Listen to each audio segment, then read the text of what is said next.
in history. The church need to be the salt and the light, not only spiritually and in every other way, but physically. We owe it to ourselves to live as long as we possibly can, to be as strong and as healthy as we possibly can, and also to be a testimony. I don't think it's a testimony to the unbelievers to, as a believer, to be walking around with, an unhealthy body and with physical ailments. Now, I'm careful not to be judgmental in saying that. I understand everyone's situation is different, and I'm being very, very mindful of that in the way I make that point. But nonetheless, I believe it's really, really important for Christians in this day and hour to give heed to the wisdom that is available online and wherever else in relation to health and well-being.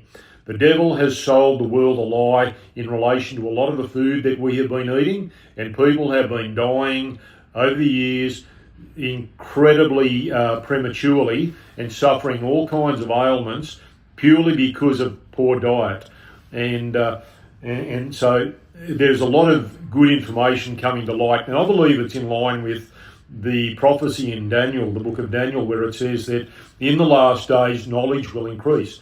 Now, I understand that relates a lot to, science and technology and medicine and all of those kind of things. But, and of course we see all of that too. But I also believe it just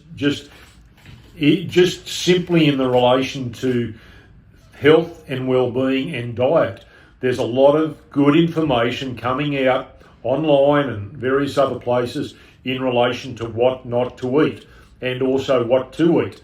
And exercises to undertake that will promote and extend your life dramatically and give quality to your life. My experience has been that I was fairly undisciplined in my eating. I've always been fairly strong and fit and healthy for the most part, but not particularly disciplined when it came to eating, and a lot of that had to do with sheer just a lack of education. I come to realise that most of the carbohydrates we eat, or in fact all of them, are basically turned to sugar at the moment you eat them. And I'm talking about the breads and the pastas and the cereals and the rice. So I've cut all of that out of my diet. I've cut out all of the seed oils to the best that I've been able to out of my diet, and I'm focusing mainly on the carnivore diet. I know people have different viewpoints about it, and I'm not trying to promote any particular diet, but I am promoting the idea of spend some time researching some of the wisdom and knowledge that is out there available, and I think you really would do yourself a great advantage as a believer, anyone for that matter, but particularly as believers, when we are called to be the salt and the light in these days. We do not need to be dying prematurely. We don't need to be struggling with physical ailments and conditions. You can reverse physical health conditions.